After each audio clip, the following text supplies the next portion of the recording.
Um avião particular atravessa o espaço aéreo brasileiro abaixo da altura permitida. Os pilotos, 2 americanos, levavam para os Estados Unidos a nova aeronave comprada da Embraer.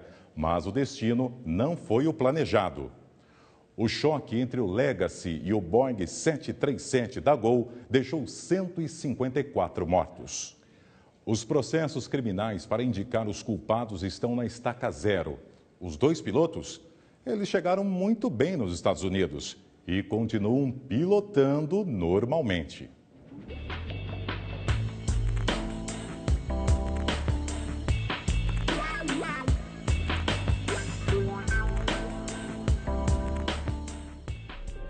Trabalho dobrado, faturamento reduzido.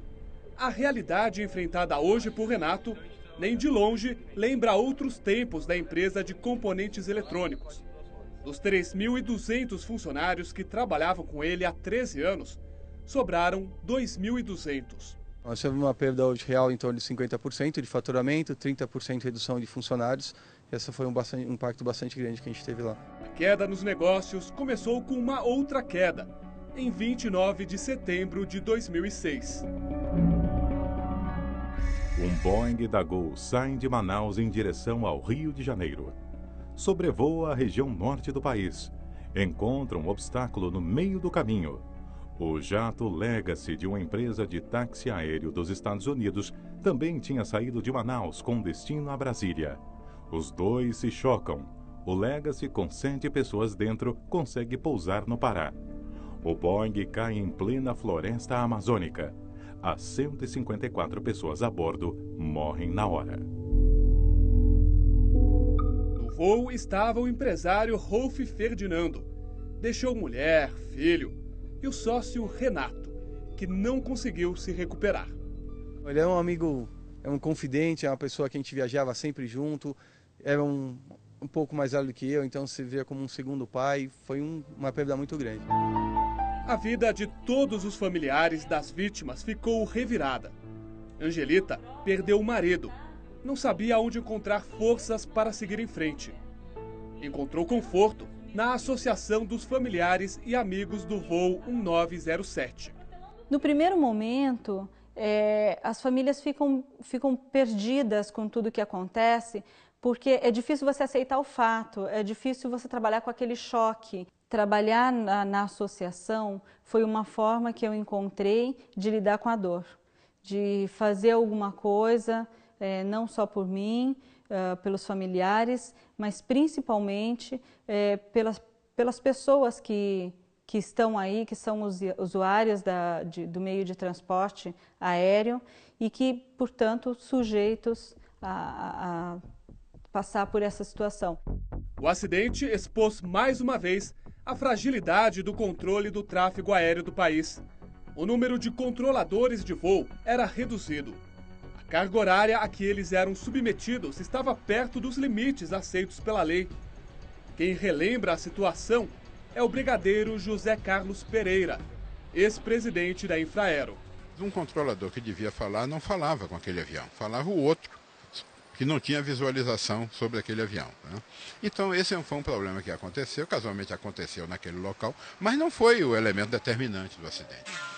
O inquérito policial militar instaurado pela Aeronáutica responsabilizou 5 controladores de voo por uma sequência de erros naquele dia.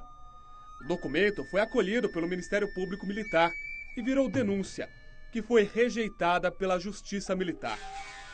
Outro fator determinante do acidente foi o sistema anticolisão do Legacy, que estava desligado no momento da tragédia.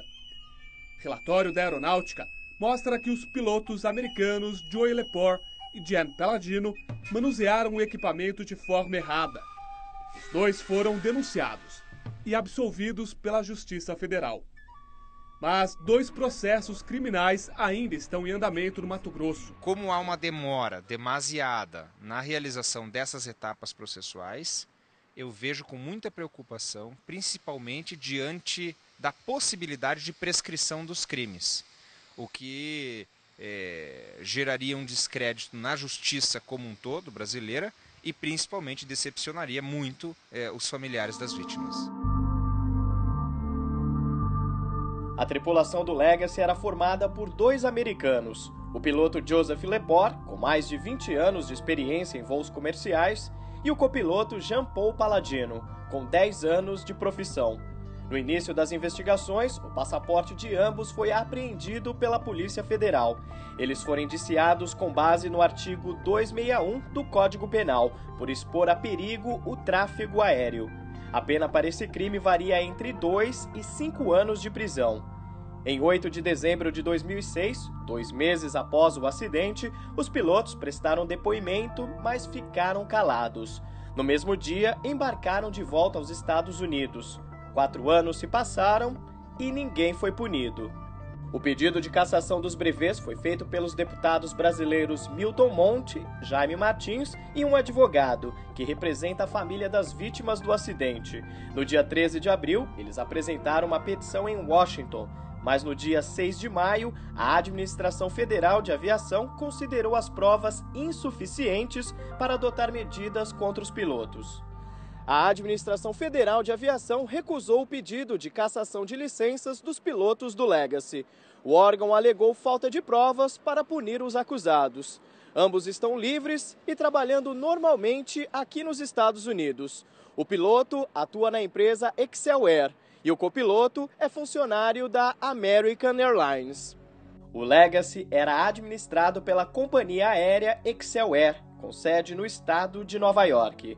A produção do programa aconteceu, solicitou junto à empresa permissão para falar com o piloto Joseph Lepore, mas a Excel Air não retornou o pedido. No meio de tanta batalha perdida, ficam pessoas como Robson.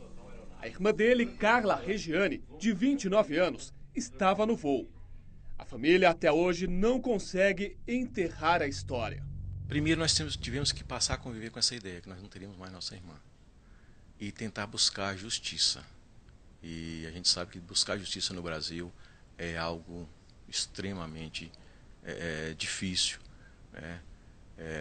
Principalmente quem estava envolvido nisso aí, né? Um gigante chamado Gol e todo um país por trás desses 2 pilotos que eram os Estados Unidos. As famílias lutam por indenização. A de Carla conseguiu R$200 mil. Outras, como a de Rinaldo, não conseguiram nada. Ele perdeu o sobrinho, Alexandre, de 34 anos. A mãe do jovem, até hoje, não recebeu um centavo. Essa questão de pensão que a minha irmã poderia ter, né, não conseguiu porque ele não tinha um vínculo empregatício, ele não tinha uma carteira assinada, alguma coisa assim. Ele como pesquisador, doutor do CNPq, ele tinha apenas uma bolsa, né, do CNPq, nada mais do que isso. Que era o sustento dele, assim, quando eu puder ajudava de alguma forma a minha irmã também, né? Não foram só os parentes que ainda não tiveram respostas. A sociedade também aguarda esclarecimentos. Então vamos até Brasília atrás de informações.